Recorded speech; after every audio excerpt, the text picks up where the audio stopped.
Hey there, welcome to this episode of the Affluent Entrepreneur Show. This one's a good one. It's a special one because it's a special time. So this is about how do you become more fulfilled? How do you live a more fulfilled life? So stay tuned. I'll see you in the episode. Cheers. This is the Affluent Entrepreneur Show for entrepreneurs that want to operate at a high level and achieve financial liberation. I'm your host, Mel Abraham, and I'll be sharing with you what it takes to create success beyond wealth so you can have a richer, more fulfilling lifestyle. In this show, you'll learn how business and money intersect so you can scale your business, scale your money, and scale your life while creating a deeper impact and living with complete freedom. Because that's what it really means to be an affluent entrepreneur.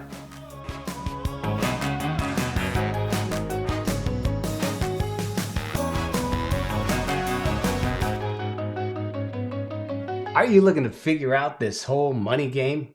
Well, I got news for you. I want to invite you to my 7-day money plan workshop, my money plan challenge. Okay, this is totally free, and this is where we get a chance. I wanted to put something together to help everyone set a solid foundation. Here's the thing. If we're truly going to change our financial destiny, we need to have a rock solid, unshakable financial foundation. And so join me for 7 days, and we're going to walk through everything from figuring out the money mind stuff to understanding some numbers, understanding what your target is, structuring, the plan, figuring out how to deal with your debt. What do you do first? How do you ratchet your income?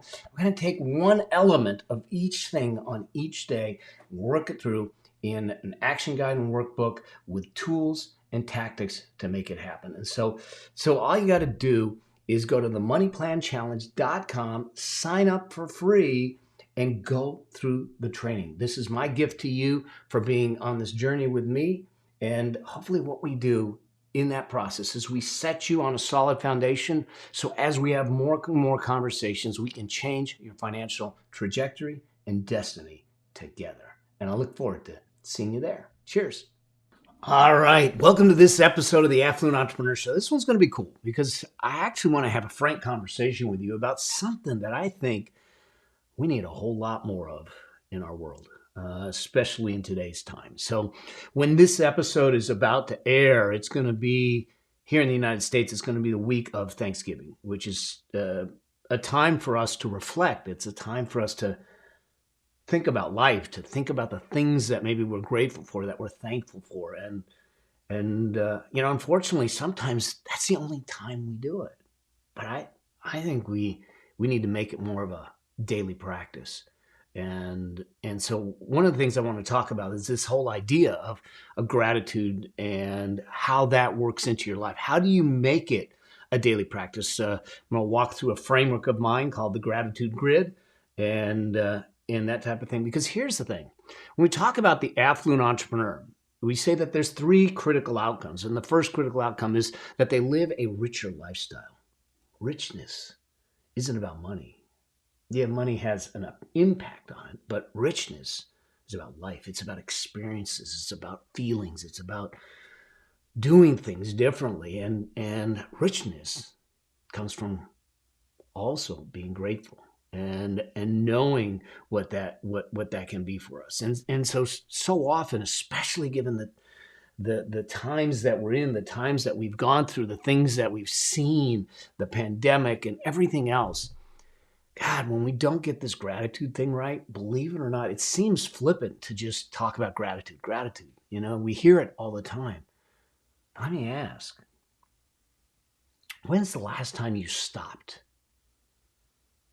and thought, I'm truly grateful? And you didn't just think it, you felt it. You felt it.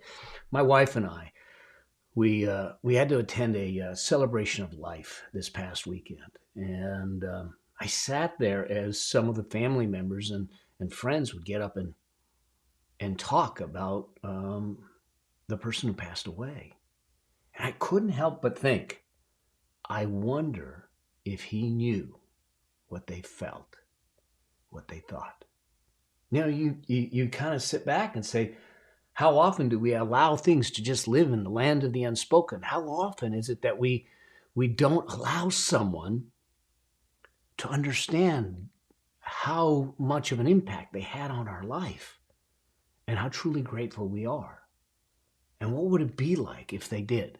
And I didn't know the person that well. It was someone on one of the friends from Stephanie's side. But I think that we look at it and start to ask ourselves, why should we wait to give reverence to the beauty of their life once they're gone? Why shouldn't we give reverence to their life while they're here? So they get a chance to relish it, to appreciate it, to feel that too. And so that's what this episode is about. And as much as we talk about affluence and money and wealth and financial independence, this is a big part of it. You know, we talk about affluence being a meaningful life, being an impactful life. Well, gratitude is a big deal. So here's the thing. I'm going to jump to my iPad. For those of you that are listening, we'll make sure that you have all graphics in the show notes and make that happen. But I just want to walk through a couple of things to think about and to consider why this is important, this idea of finding gratitude in your life, in your business, because it is, to me, the path of feeling fulfilled. Because when we don't get it right, you know, why does this matter? Well, here's the thing. When we're not grateful for the things that we have, when we're not grateful for what's going on in our life, what we find is that we feel drained. It starts to take our energy away. It starts to eliminate or limit our capacity to do things. And you may notice it when you feel drained or tired or something of that nature. Yeah, that starts to get to you. And the other thing that happens is this, is that we feel angst. There's just something that's unsettling about things, something that just doesn't feel right, and you can't figure out what the angst is or where it's coming from. But we end up feeling angst and this anxiousness. And part of that is because we're not slowing down to appreciate what we actually do have. We spend a whole lot of time in society talking about the bad stuff, talking about the dirty laundry, talking about all those things. What about just slowing down and saying, wait a second, what if I just looked at the things I do have? My ability to do things, that I'm alive, I'm vibrant, I get a chance to go and do things. I think we need to slow that down to be able to do that. And the other thing that I think happens is that when we don't feel grateful for what we have, we have the sense of feeling alone. We have the sense of not being with anyone else, and that we're isolated. And my gosh, in today's world with all the shutdowns and everything that we've done, we siloed everyone. And the sense of loneliness, the sense of separation is huge. It's huge. We hadn't even had the opportunity to express the gratitude because we've been separated. And so I think it's important for us to start to look for opportunities to make that happen. Because when we bring gratitude into our world, what ends up happening is our energy is lifted. Our energy starts to grow. We feel like the energy is unlimited. The other thing that I think happens is that we actually find some peace and happiness because we're looking at the things we do have rather than spending the time on the things we don't have. The idea of comparison in social media and criticism in social media and the media is huge. And that dissipates our energy. That dissipates our happiness. And you know what? Is it real, or is it just something that is a perception that's being created? Because someone has a bigger house, because someone has a nicer car, do you think they're more happy? Because I know a lot of people that aren't. Yeah, I remember when I got diagnosed with the cancer, a lot of people said, asked me, how'd the cancer change you? I bet it got your priorities straight. I said, yeah, it did. It really did. Because I realized that there isn't a priority list. They're just a single priority. It's life. It's living it. It's embracing it each and every moment. The other thing that happens is that when we get this gratitude piece right, not only do we have the happiness, we actually become magnetic. You might have some of these people in your life that for some reason, no matter what's going on, the world could be falling in around them. They see the good in the world. And they're always exuberant, they're always excited, they're always coming at it with a different bent and saying, hey, let's just look at the glass half full. What is good about it? And they become this magnet. People will call it charisma. But I think that some of that is just that you can see the fact that there's this reverence and appreciation for the moment, the reverence and appreciation for what they do have, the opportunity to serve, the opportunity to be there, the opportunity to be in a relationship, the opportunity to be a dad or a mom, the opportunity to be a brother or sister, the opportunity to be an entrepreneur. I feel grateful for the path, for the journey, for the life that I've been blessed to live. Even with the pains, even with the trials and tribulations, even with the mistakes, even with the losses and the suffering, the struggle. Because it's the contrast between the suffering and the struggle that gives me the opportunity to appreciate what I do have. So, if this is why, what do you need to know? What do you need to know to make this happen? And I think that there's three core principles that when we talk about gratitude and fulfillment and feeling this way and feeling that richness of life, I think the first thing is to realize that it's all generated from within. Too often we're looking outside to get validation, to get appreciation, to bring that. But our true gratitude, our true appreciation is generated from within. It's a feeling inside of us.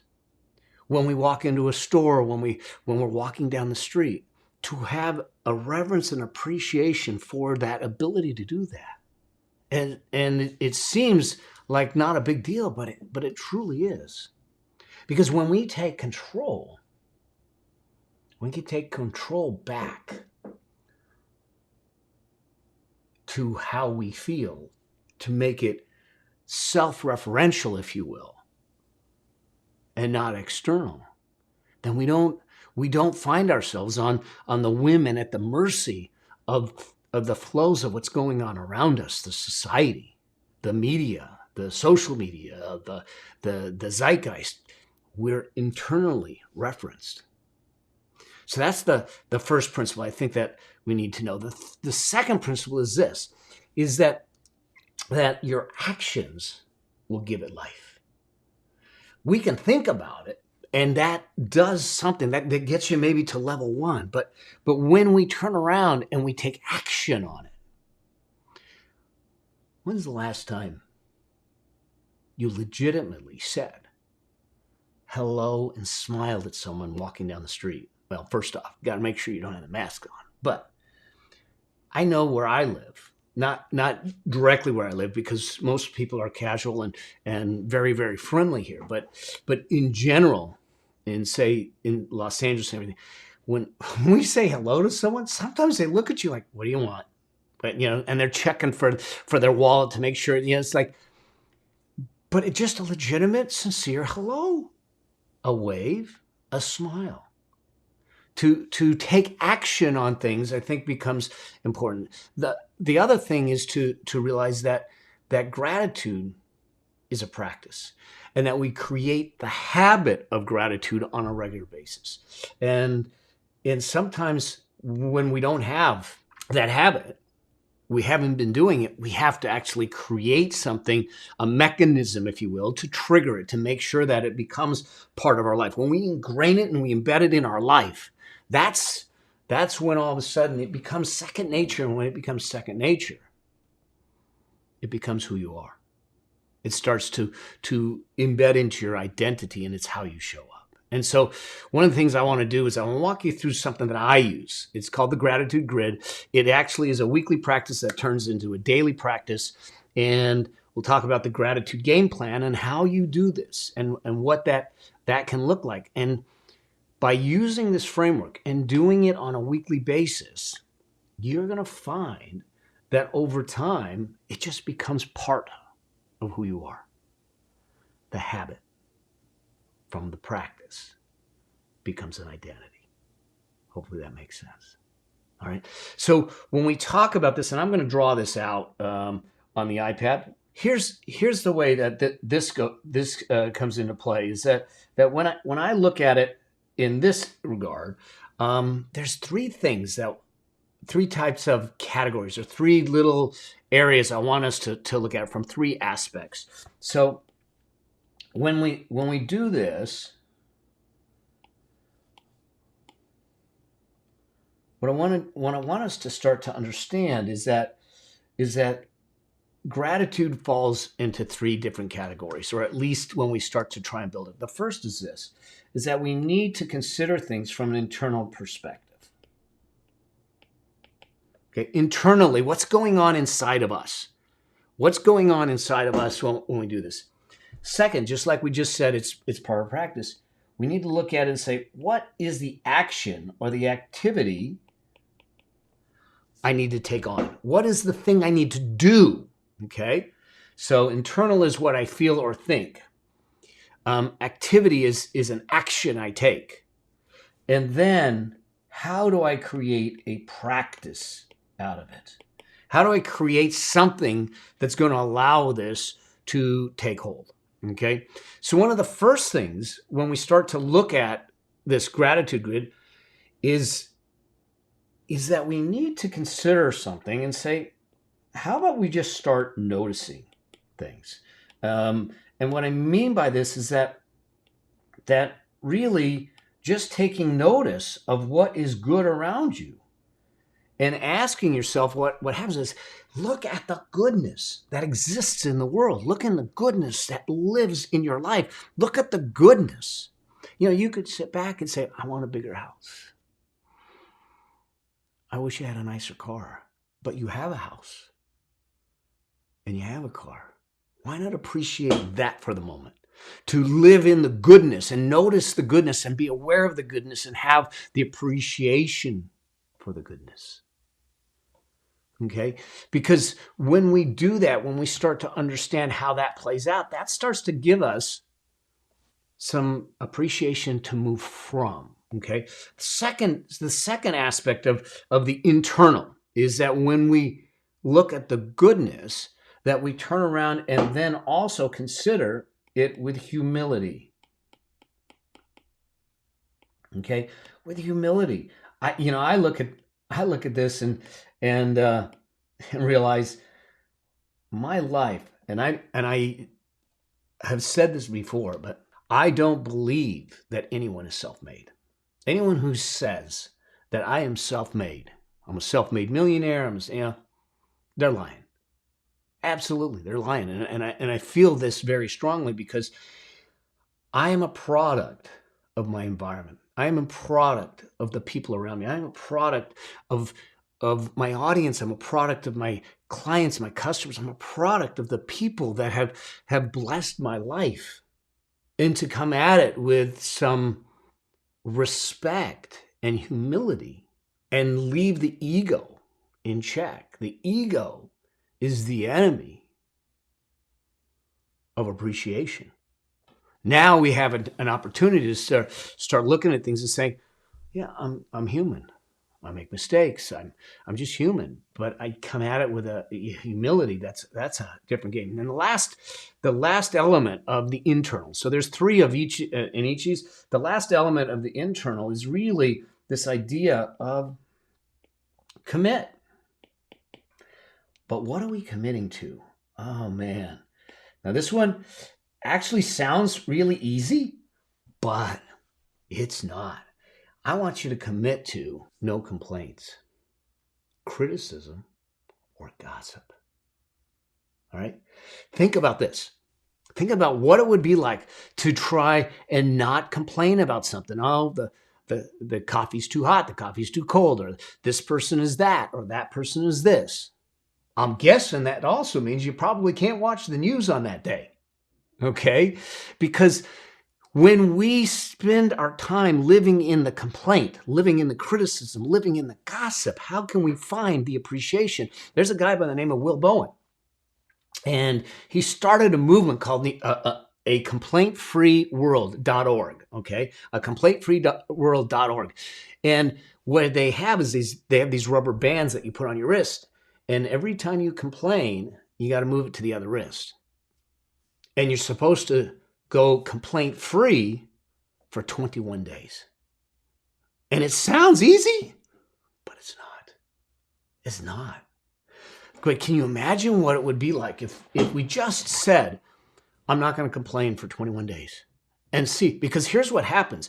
When you're successful with committing to no complaints, what else you're going to appreciate the good. You got to replace the urge, the feeling like I'm going to complain with something. What do you replace it with? The appreciation of the moment, the appreciation of what's good about it, the appreciation, the gratitude. And imagine the kind of person you'll be like on the other side of that 21 days. When you've lost the need and the necessity and the feeling to complain. So that's the internal, is to truly look at it from that perspective, that we notice the goodness, that we come with humility, and that we commit to no complaints, criticism, or gossip. Now, what's the activities that we need to put into play? Well, the first activity is, and it seems simple, but a lot of people don't do it, and that is this. Have a journaling.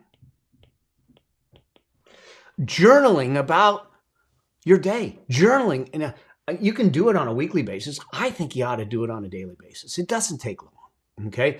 But ask, what happened today? Here's the questions. Ask, what happened today, okay? What did you learn today? What could you do better from today? And what are you grateful for? So, what happened? What did you learn? What could you do better? And what are you grateful for? And so we take a moment just to simply journal the day. And what it forces you to do is it forces you to slow down, to reflect.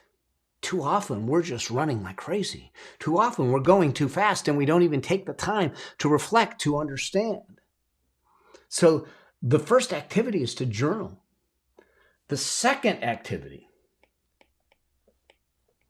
is to compliment. To actively seek out the ability to compliment. To sit back with sincerity, to sit back and say someone, hey, you look nice today. No, not in a creepy way, but to say you look nice, to even just say hello. You know what? It throws cashiers off when I go to the store, or even I call someone answers the phone and say, hey, this is Mel Abram. How are you doing today? I stop the conversation to ask sincerely, how are you doing today? To find a way to give someone a compliment. When you felt a compliment, you stand taller, you smile bigger, you feel better. That's a gift, and it costs nothing. It costs nothing. But what you do is that gift then just keeps on giving, because that person will pass it on. So the second activity is really to compliment. And the third activity is really about, cause.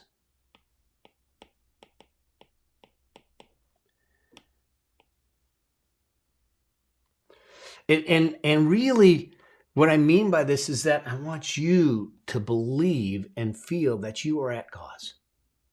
You're not at the effect of everything that's going on. That everything that you do and everything that happens is because of you. It is for you. And that you truly are at cause. And that means that when you are at cause, you have the ability to change and shift what is happening by making different choices. Okay? So that activity becomes based on the realization that I'm empowered and I have the power to shift. I have the power to change. I have the power to do something. So we come from a grateful place. We reflect in our journal.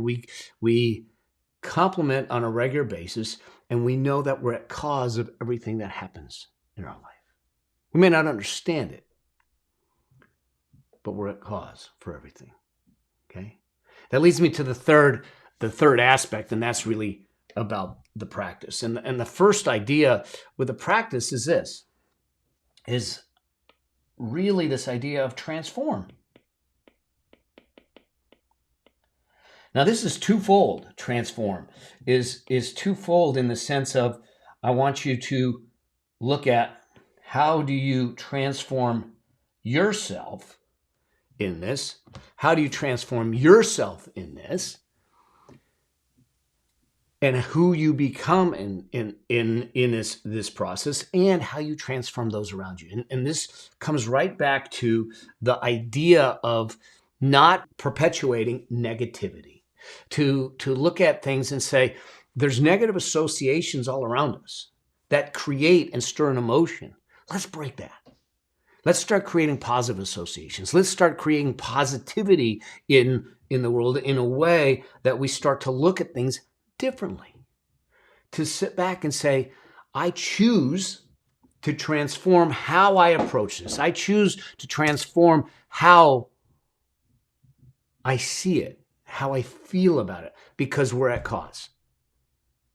And then look at it and say, how can I transform the people I'm in front of, the people I meet, the people I greet, the people I talk to, the people you serve? How do I know? One of the things that we did at the karate school, a lot of times we said, well, we teach self-defense. And I said, we don't teach self-defense. Self-defense is a commodity. What we bring to these children, what you bring to our youth, is self-esteem, caring, and respect. And in the process of teaching self-defense, the primary goal is to have them build their self-esteem, to have respect, and feel cared about. Now we approach it differently. It's the same thing with this transform, is that when we look at things and we say, well, I'm providing a product or service. No, there's something higher. There's something that will transform them at the cellular level. When you deliver that, at that level, things shift, things change. That brings me to this next piece, and that is this, is that a practice of learning, of truly looking at it and saying, I am human, and I know that I'm going to learn.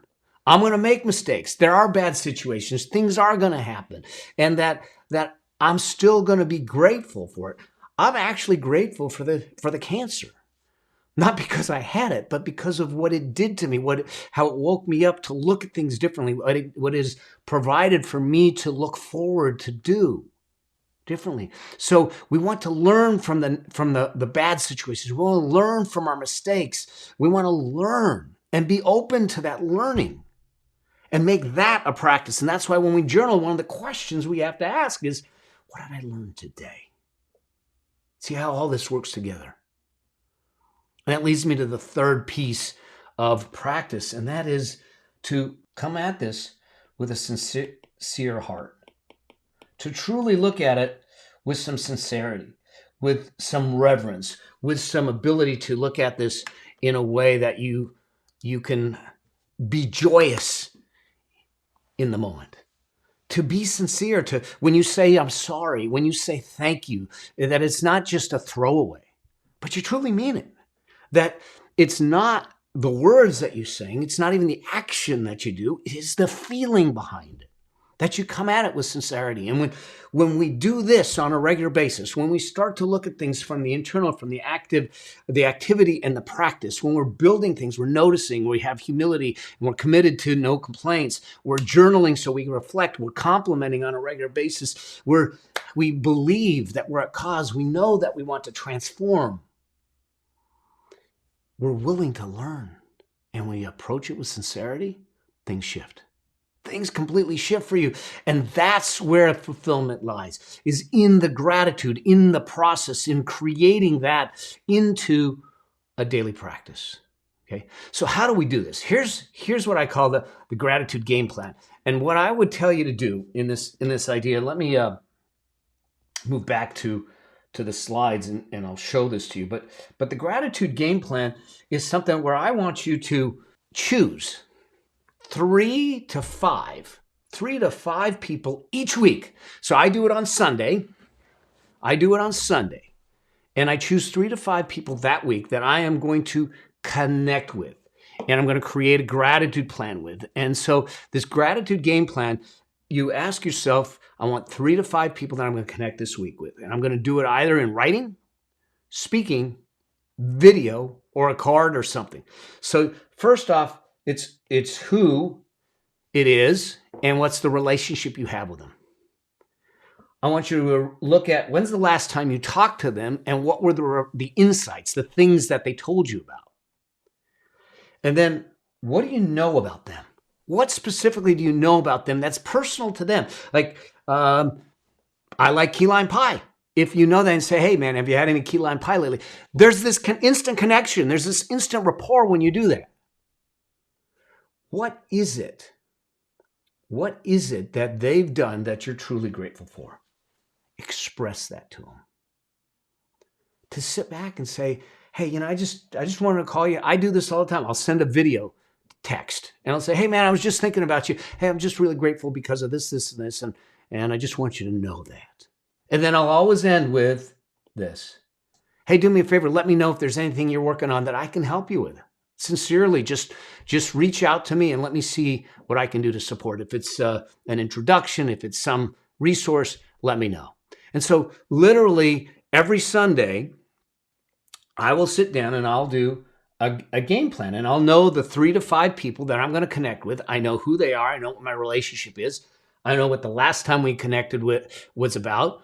I know something about them. I tell them specifically what I'm grateful for and ask them how I can help them. And if you just did this, let's just say you did it for 3 people once a week, and you change that and you rotate that out. Can you imagine the depth of the relationships, the depth of your gratitude, what they would do in return because now they bring gratitude your way?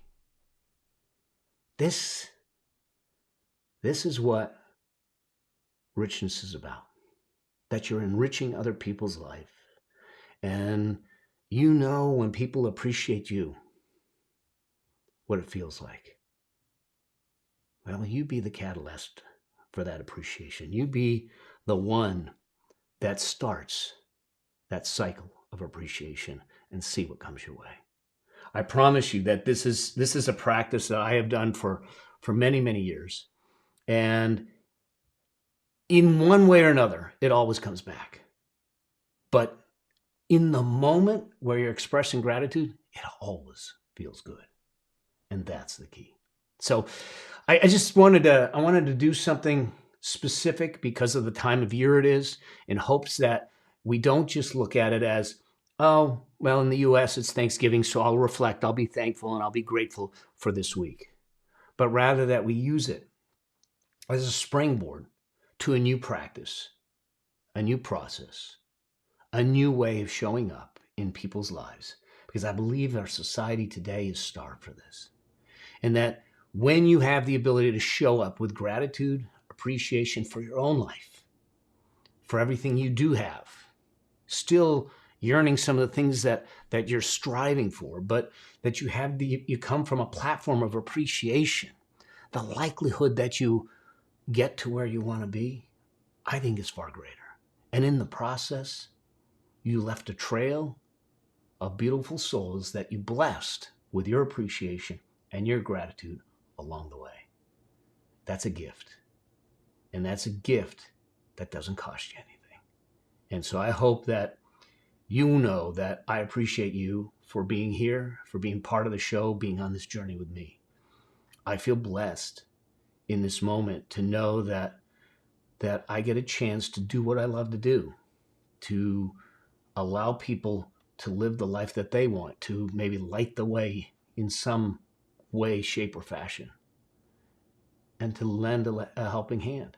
And so I appreciate you for allowing me to live my calling, to live my purpose in this season of my life. And so with that, I hope that you found this of value and that you leave me a comment. Let me know. Do me a favor. If you haven't reviewed the show, leave a review.